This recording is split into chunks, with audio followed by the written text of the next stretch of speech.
Hello, my name's Florence. Welcome to the theobspod. I'm an NHS obstetrician, hoping to share some thoughts and experiences about my working life. Perhaps you enjoy Call the Midwife, maybe birth fascinates you, or you're simply curious about what exactly an obstetrician is. You might be pregnant and preparing for birth. Perhaps you work in maternity and want to know what makes your obstetric colleagues tick, or you want some fresh ideas and inspiration. Whichever of these is the case, and for that matter, anyone else that's interested, the theobspod is for you.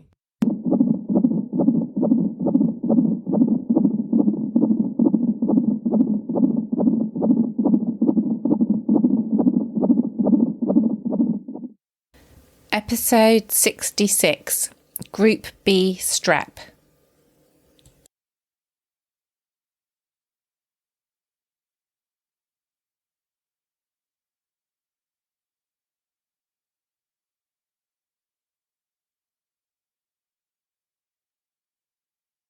Today I'm here with Jane, my second ever guest. Welcome, Jane. It's fantastic to have you here.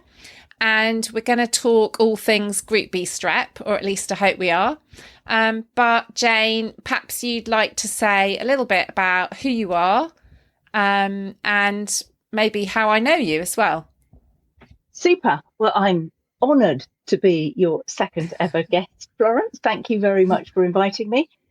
So my name is Jane Plumb, and Florence and I met as part of the Royal College of Obstetricians and Gynecologists Women's Network, which is a fabulous group of women, mostly lay, and a number of obstetricians or gynecologists or trainee obstetricians and gynecologists, which serve the college to help them put women at the heart of everything that they do.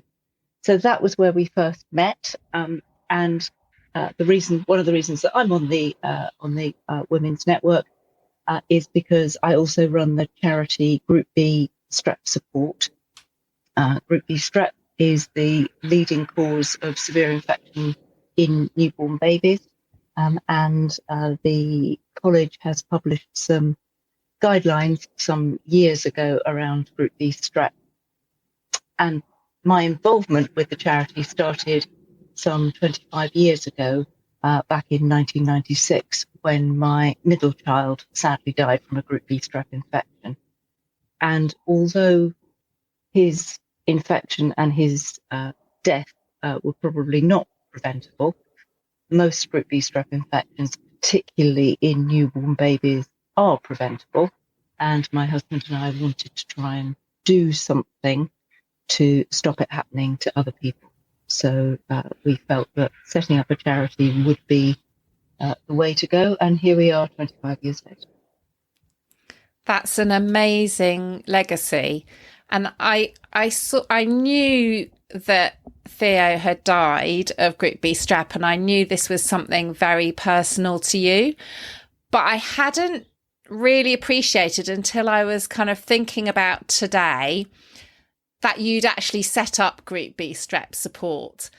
And I know that sounds a bit mad, but I'm so used to seeing those leaflets in our antenatal clinic, and I have done for so long, that it never occurred to me that you'd actually started it all, because it just feels quite embedded in my day-to-day work. As when someone's positive, that's the information we give out, that's the thing we lay our hands on.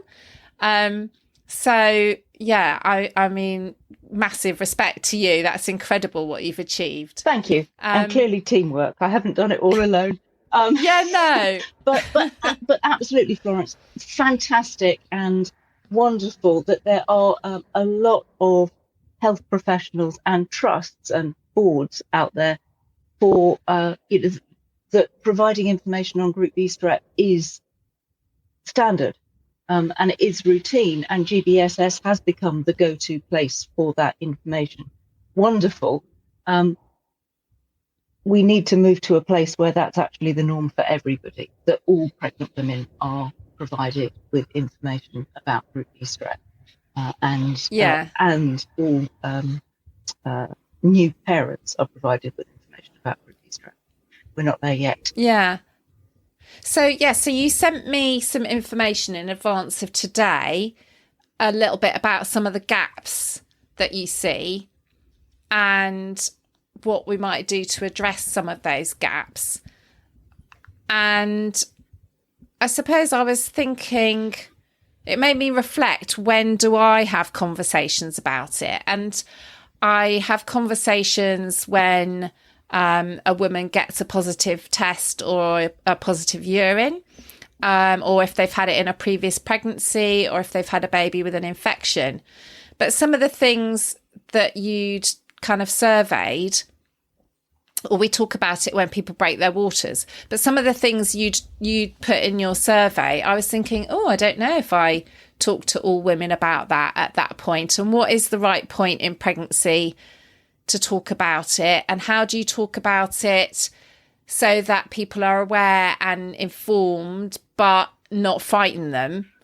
So I'm interested to know kind of what your thoughts are.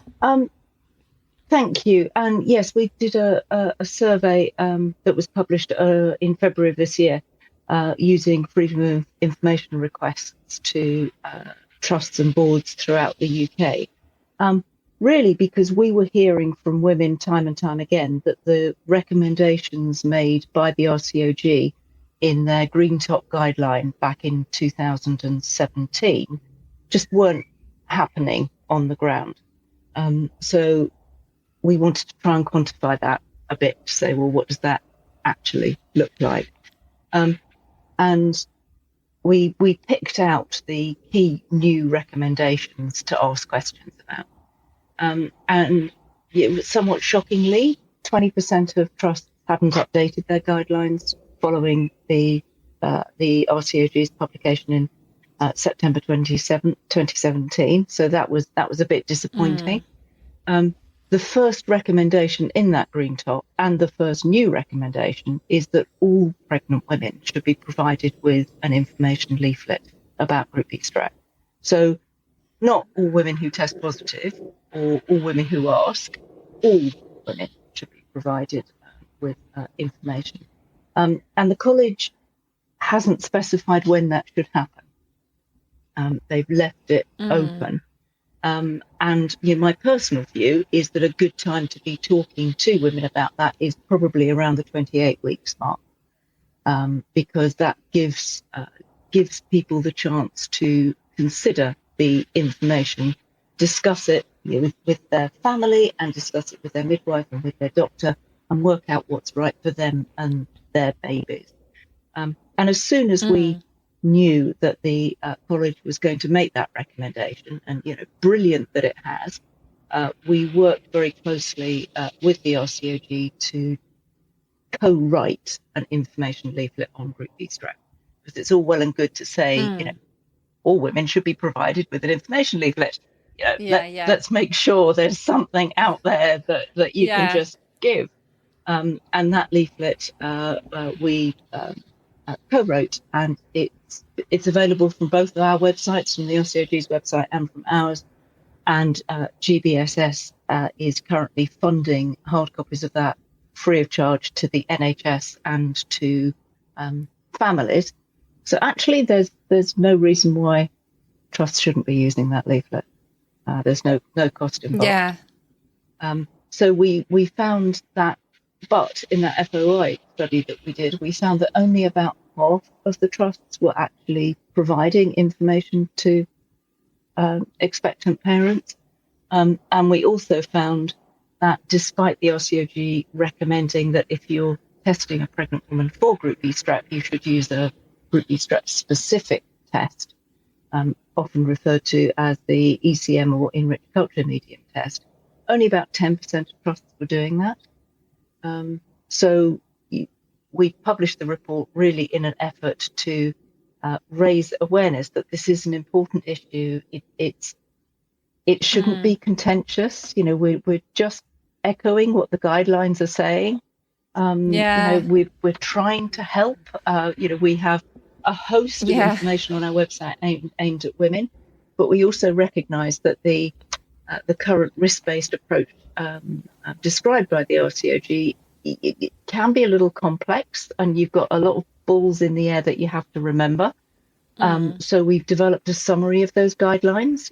I'm sure you and I would both be the same, and we'd happily go to bed. Nighttime reading would be a green top guideline, but that's not true for everybody. Yeah. So we've summarized the guidelines into 8 pages, including flowcharts. We're trying to make it as accessible as possible, because the. And have you got any idea what? So if someone's not giving out information, any idea what's stopping them from doing that? Because what you're describing, it's quite easy. So it's kind of what's preventing people? A good question, and we didn't ask that. We should have asked that, but we didn't ask that in that FOI survey. I think part of it is that it's difficult to change. People do things the way they do, and therefore they continue to do things that way. And I think that's a real issue. Another issue is that sadly the education around Group B Strep hasn't been as available or as up to date as it could be and should be, and that's changing, or that has changed a fair amount. There's now the Royal College of Midwives wrote with the Royal College of Midwives one of their iLearn online learning modules about Group B Strep, and so there was a gap that we plugged, and the RCOG has some good online resources about Group B Strep as well.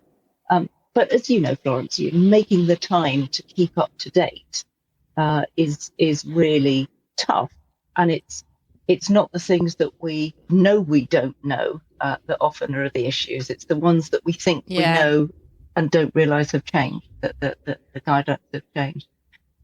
So I think it's multifaceted as to why, and you alluded to one as well, is that actually I think some health professionals find it difficult. They don't know quite what to say about Group B Strep, and yet as an obstetrician or as a midwife, you're so used to providing information about things that can be worrying. But with Group B Strep, it's potentially a good news story, because when you know about Group B Strep before you give birth, you can consider the options, and you can make sure that you're aware of what the risk factors are, so that when mum does go into labour, good, safe preventative medicine is implemented that will help reduce the chance of these infections in newborns. So it's you're not going to go boo hiss, there's this dreadful bacteria and it can kill your baby. Clearly not. But we can say there is this bacteria. Usually it's not a problem, but it can cause severe infection in newborns. And here's what we do about it. So I think it's that's an interesting way of thinking about it, because we tend to give information when we've picked it up, or when someone's in preterm labour or their waters have broken.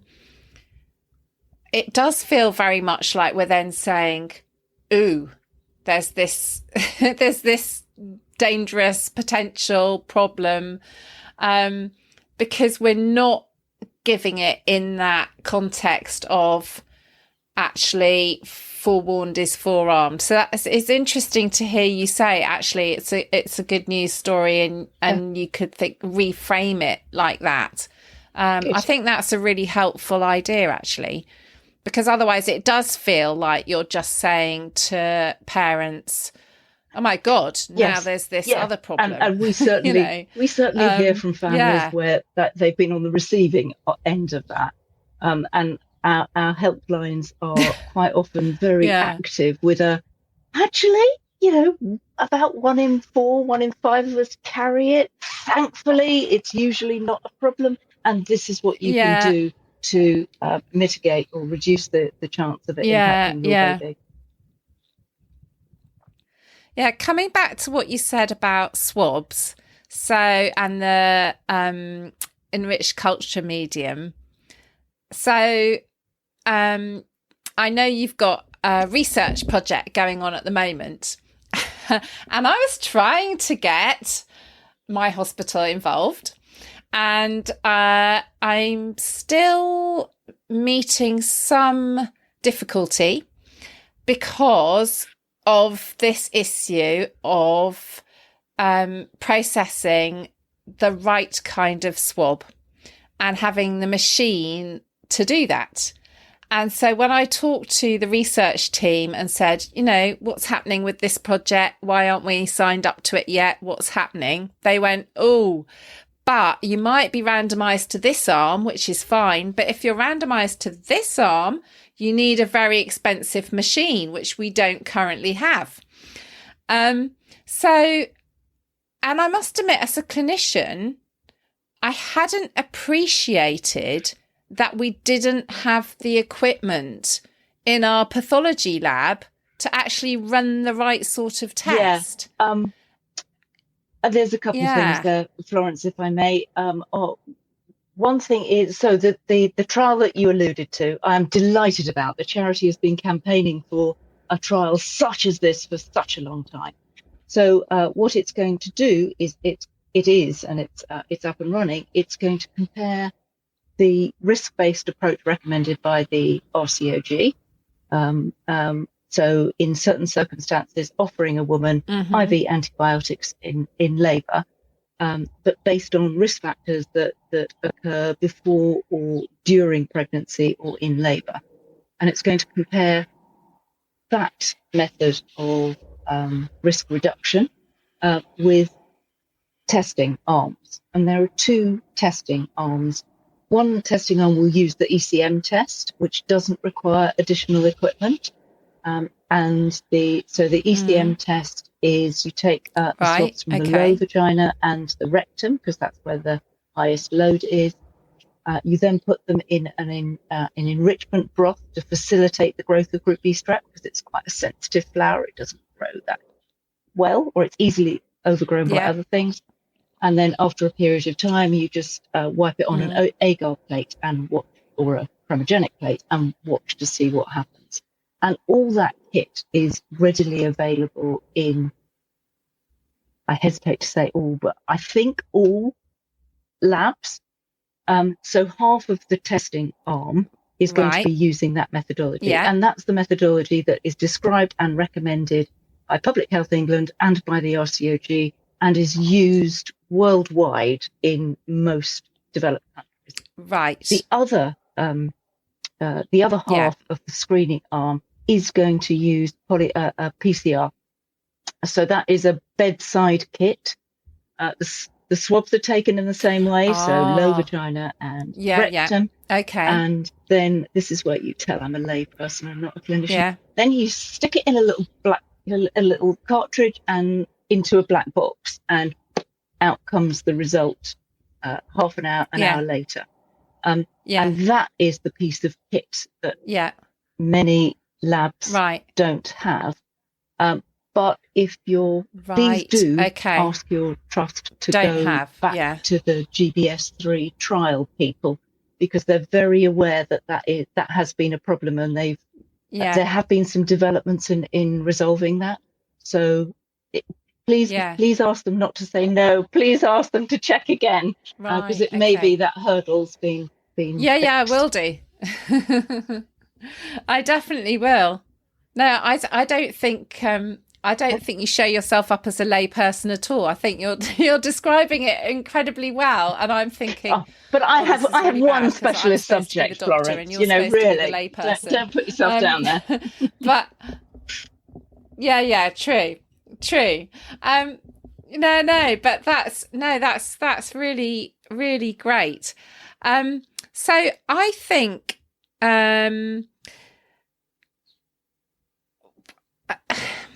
I suppose what I think when I talk to you, or when I first met you at the RCOG Women's Network, I thought you're an amazing example of someone who's been through an experience and has an interest and a passion for something and has taken it, so your influence and what you've achieved with it is amazing.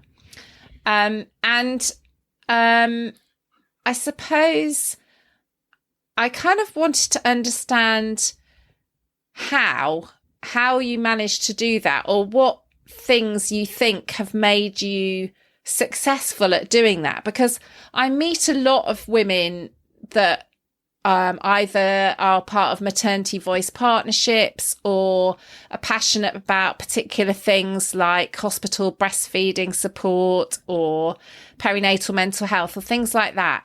And I guess I feel like you've got a lot of experience and expertise in how do you get your voice heard. So even the fact that you've done this guidance with the RCOG and you're doing this trial and you're doing all these things, I appreciate it's teamwork and it takes a lot of effort, but it's still I think incredible. That's really so I wondered what your thoughts are on that.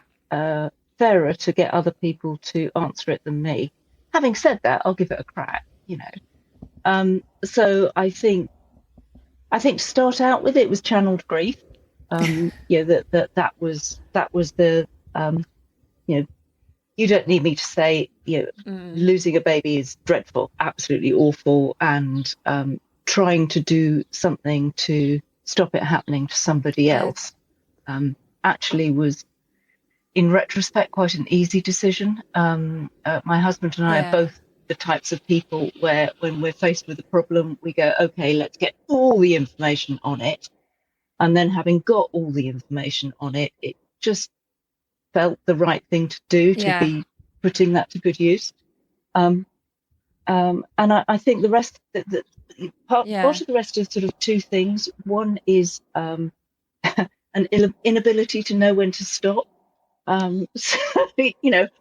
Wind me up and set me off, and I'm just going to keep going. So it is that determination and the doggedness, because a lot of talk to anybody who does this sort of stuff. It is just putting one foot in front of the other and keeping going. And the other is I think a philosophical thing, which is never do something alone. You can travel faster on your own, but you'll travel much further with other people. And it's something that, from the word go, it was always about how can we form alliances with other people? Is there somebody else that's doing something vaguely in this field that either we can support or we can piggyback or we can learn from or whatever it is? Yeah.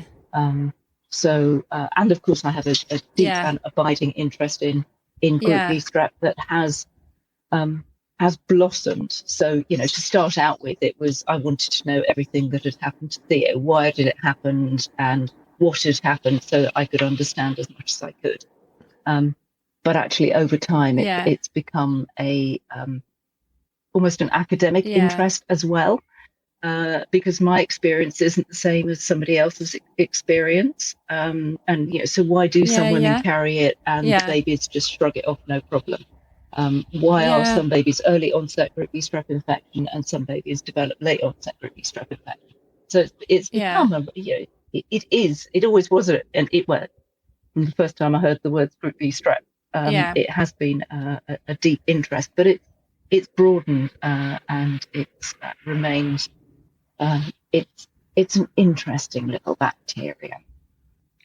No, I think that's really interesting what you said about not doing it alone, doing it with other people, or trying to see where you've got common interests or things you can work with to have more impact and also more support, so you're not kind of then exhausting yourself and burning out because you're hitting against that kind of wall. So you interviewed me as part of when I was joining the RCOG Women's Network, and when you introduced yourself and I kind of realised who you were, I thought, oh, this is very interesting, because I know that the RCOG don't think that everyone should have screening, for example, for Group B Strep. And, or certainly that's not in the guidance.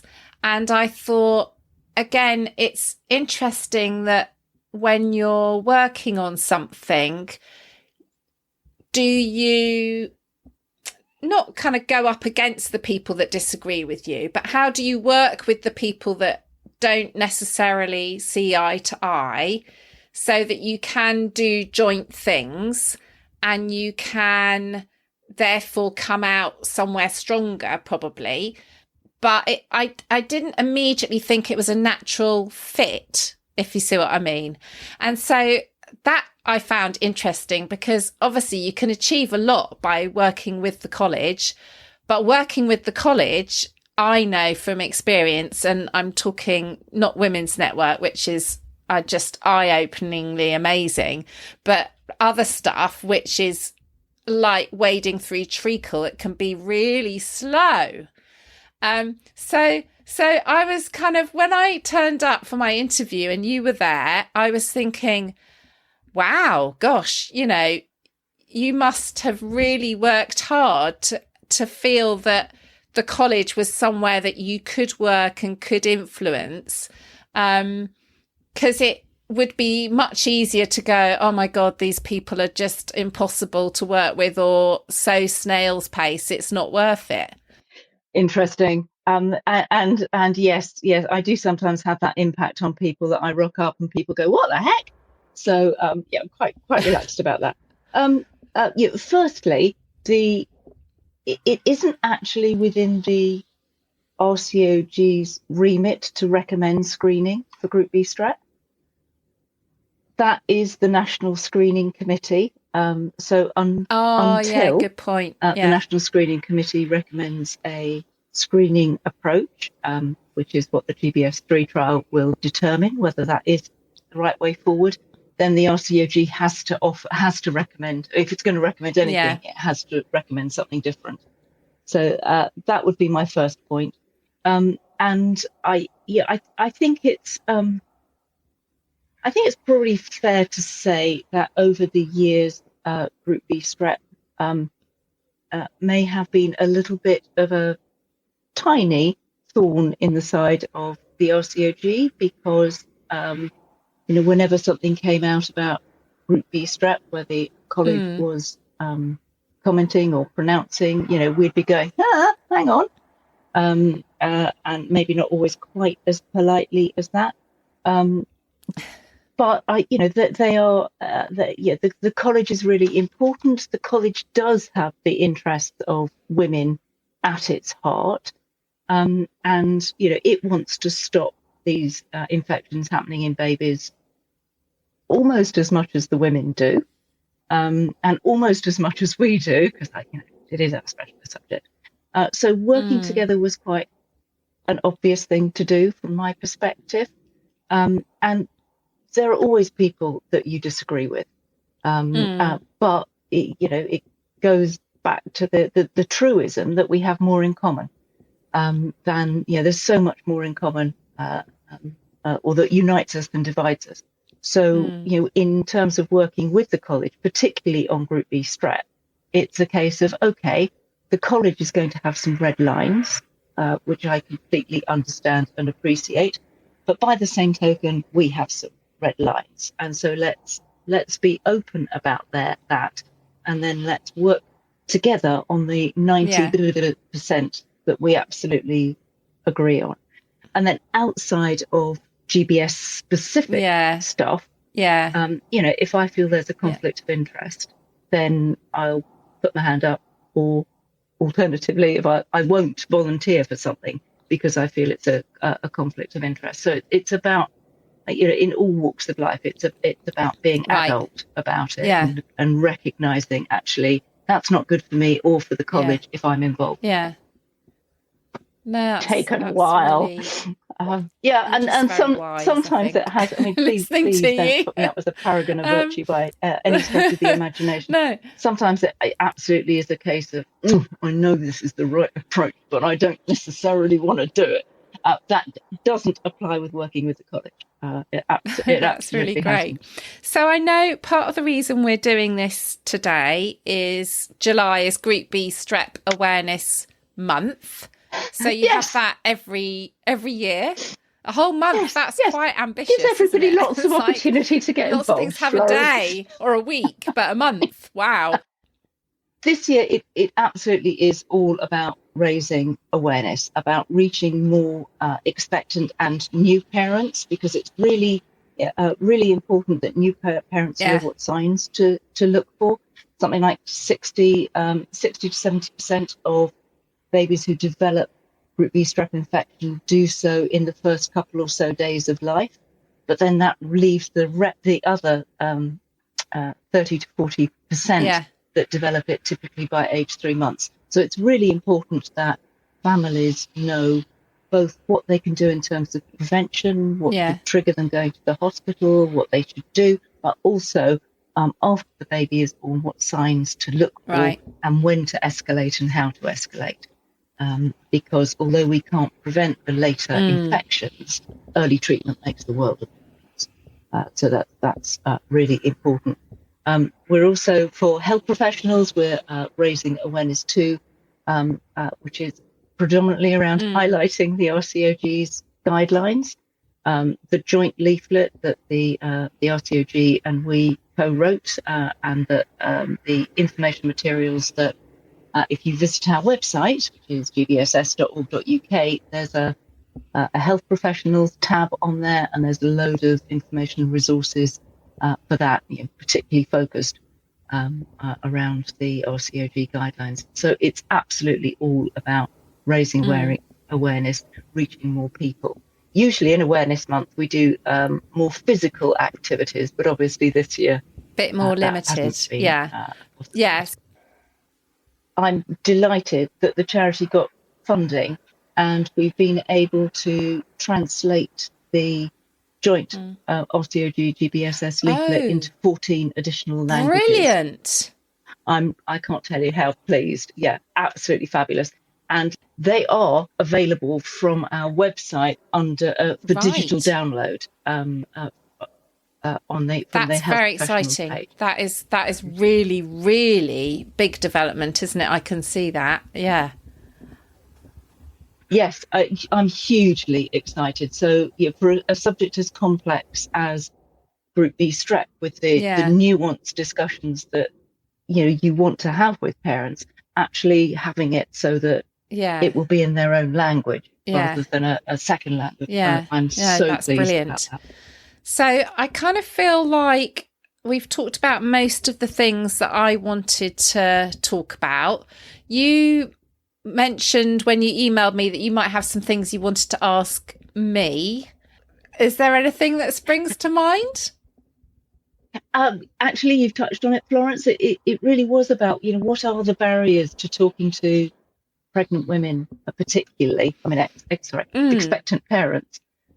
What are the barriers that you find, both for you as an obstetrician, but also so often it's the midwives that are, right at the front line. What are the barriers there, and how can we help? I think some of it is around information overload.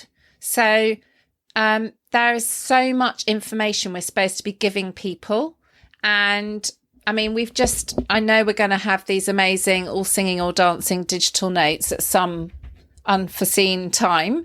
But at the moment, we have paper. And the paper has, for each appointment, these little boxes where I'm supposed to tick off a million things I'm supposed to discuss with the woman at that appointment. And let's remember, that's not even asking her what she actually wanted to talk about, which is what I'm interested in. So I think it's kind of knowing what you talk about when and how to pace it, because otherwise you're just blowing this poor person's mind with this kind of big brain dump of information. I think time is an easy one to say as an obstetrician. So the midwives' appointments tend to be longer because of the amount of information that they are supposed to kind of get across to women. But if in my clinic I have 15 or 20 minutes with a woman, in which I've got to see her, do a clinical examination, talk about whatever it is she's actually coming for, and then give information about other stuff, whether that's birth preferences or GBS or any number of things, that becomes a bit of a pressure. But I know there are some initiatives like pregnancy apps, which may make stuff more accessible to women. But I think it'd be interesting to know from women, you know, what they feel is the right moment or how they feel about the information. But those are the barriers I would see. And also leaving it too late. So I'm really taken by what you've said about framing it as this is something you could choose to do in pregnancy and it may be beneficial, rather than leaving it to you're now in a situation where this is kind of important and critical. So now we're going to talk to you about it. So I think, and it's a bit like some of the Montgomery discussion about consent, isn't it? About dripping information all the way through the pregnancy. And maybe it's one of those things that actually giving stuff up front, and then if it becomes important, the woman's already had that thought in her mind, rather than hearing it as an afterthought when there's actually an issue. I think that's a quite different way of thinking about it. And that's what I like about talking to people with different views and all the kind of work I do on maternity experience, because anytime I have a conversation with someone, it shifts my thinking. And it's those little points that make you think, oh, that's a different way of doing it. I could try that. So I think it's one of those probably. It's one of the things that I think it would have been nice if the college had put in some guide to when to provide information. One of the new recommendations in the 2017 update was that all women in preterm labour should be recommended to have IV antibiotics. So therefore, and we already know if Group B Strep's found in the urine, you should be treating it if it's if we think it's a UTI. So therefore, the need to give the information, say at booking, that need is not great at that point, because actually the time when women are needing information potentially more is a bit later in the pregnancy. So if you're giving the information to the women at 28 weeks, then when you next see them, they hopefully will have had a chance to digest and consider, and there is still time that if the woman qualifies for a Group B Strep test within the NHS, then you've still got the time to do it at 35 to 37 weeks of pregnancy. Or if you've talked to if she's making an informed decision that she wants to test outside the NHS, she's also still got time to arrange it. So it seems a reasonable compromise in terms of making sure women have the information and can make the informed decision, but without that deluge of information that can come at booking. I'm also wondering about maybe the 20-week scan, because everybody comes for the 20-week scan, and people attend that. That's not to say people don't attend their clinic appointments, but everyone will come for their scan, and actually that'd be quite a easy administrative thing to give people a leaflet or say something at that point when you're kind of midway through. But food for thought, really, I think.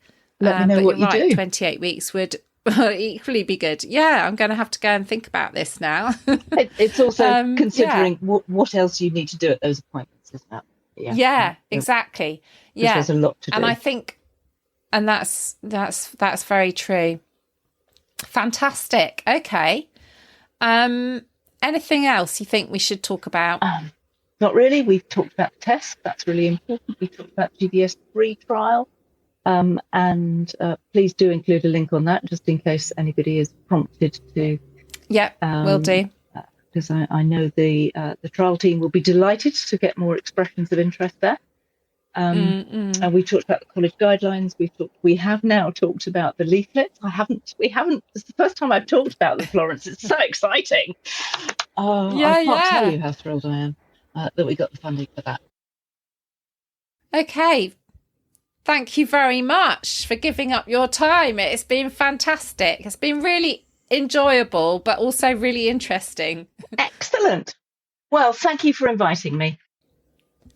So I hope you enjoyed that chat with Jane, a truly inspiring woman.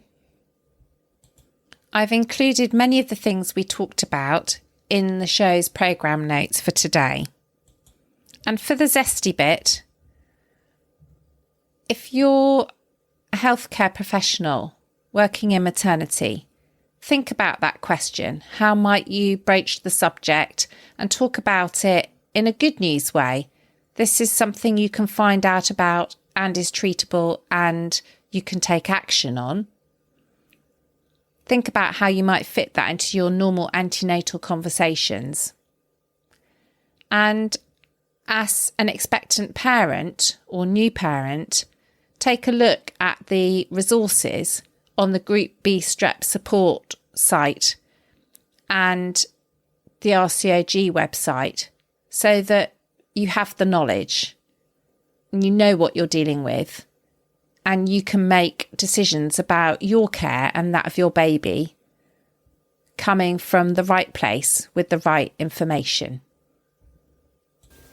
I do hope you've enjoyed listening to this episode of the theobspod. Feel free to contact me on Twitter at FWMaternity or at theobspod to ask me questions, give me topics for future episodes, or let me know what you think. It's absolutely fantastic when you get in touch. I really enjoy reading your comments. As usual, I've tried to include in the programme notes some extra reading about this particular topic, both for professionals working in maternity care and for pregnant women using services. I'd like to reassure you that although I'm talking about my experiences working in maternity care, I take confidentiality very seriously and do not give any personal information about any of my patients. If you've enjoyed listening, I'd love you to recommend the theobspod to friends or colleagues. And please do leave me a review on whichever podcast directory you find my episodes. Many thanks for listening.